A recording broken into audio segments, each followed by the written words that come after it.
नमस्कार दोस्तों। योग की उत्पत्ति भारतवर्ष में कई हजार साल पहले हुई। हिंदू धर्म की पौराणिक मान्यता के अनुसार भगवान भोलेनाथ को आदि योगी माना गया है। वे योग अवस्था में ध्यान लीन रहते हैं। इसी मान्यता के अनुसार भगवान शिव ने इस योग विद्या को हजारों साल पहले 7 ऋषियों में साझा किया था, क्योंकि इतने बड़े योग ज्ञान को एक व्यक्ति के पास रखना संभव नहीं था। इन्हीं ऋषियों में ने दुनिया के विभिन्न भागों में इस योग विद्या का प्रसार किया। आधुनिक योग विज्ञान के जन्मदाता महर्षि पतंजलि को माना जाता है। उस समय योग का अर्थ ध्यान से लगाया जाता था।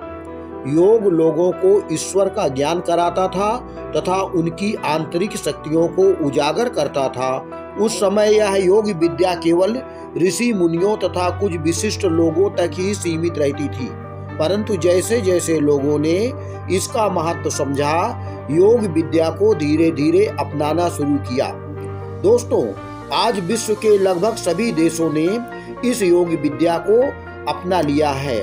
आज विश्व भर में लगभग 3 अरब लोग किसी न किसी योग से जुड़े हुए हैं। प्रतिवर्ष 21 जून को विश्व योग दिवस के रूप में मनाया जाता है। दोस्तों, आइए जानते हैं हम योग के लाभ। पहला लाभ, योग का तात्पर्य उन शारीरिक तथा मानसिक क्रियाओं से है जो तन, मन तथा आत्मा में संतुलन बनाए रखने में सहायक होती है। दूसरा लाभ, योग से शरीर की प्रतिरक्षा तंत्र बढ़ती है तथा व्यक्ति के शारीरिक, मानसिक तथा आत्मिक विकास में योग सहायक होता है।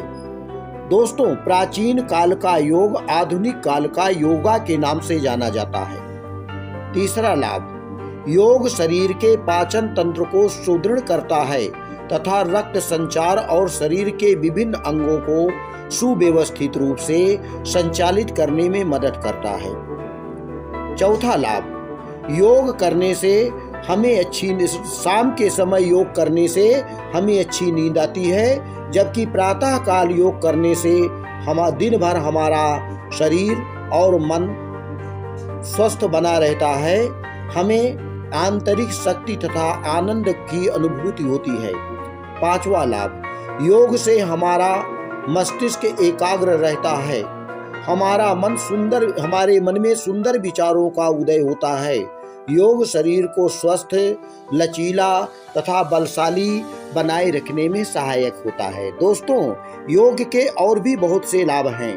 आइए देखते हैं कि योग करते समय कुछ सावधानियों का पालन करना चाहिए। जैसे पहली सावधानी है, योग शरीर की क्षमता के अनुसार करना चाहिए। क्षमता से अधिक योग करने से शरीर को नुकसान हो सकता है। जैसे बहुत से लोग योग करते समय अपनी शरीर की क्षमता को नहीं ध्यान देते, क्षमता से अधिक योग कर देते हैं, बाद में उनको नुकसान होता है।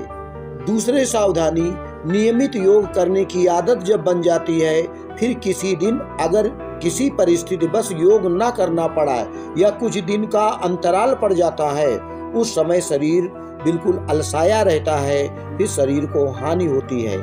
तीसरा होता है, योग करने के लिए सही आसन के जो नियम है उनका पालन करना चाहिए, या फिर किसी प्रशिक्षित व्यक्ति के दिशा निर्देश में ही योग करना चाहिए, अन्यथा योग से हानि भी हो सकती है। चौथा, ये जब शरीर रोग से ग्रसित हो, हम बीमार हों और चलने फिरने में असमर्थ हों, ऐसी स्थिति में बड़े योग नहीं करना चाहिए, जिससे हमारे शरीर को नुकसान हो। दोस्तों, इन कुछ परिस्थितियों को छोड़कर बाकी अवस्थाओं के लिए योग हमारे लिए बहुत उपयोगी है। योग एक अभ्यास है जिसे करना बहुत आसान है, और योग करने से हम शरीर की गंभीर समस्याओं से छुटकारा पा सकते हैं। और हमारा नियमित योग करने से हम दिन भर स्वस्थ, सुखी तथा ऊर्जावान बने रहते हैं।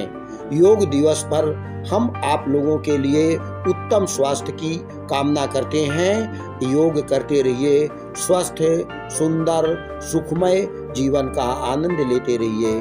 धन्यवाद।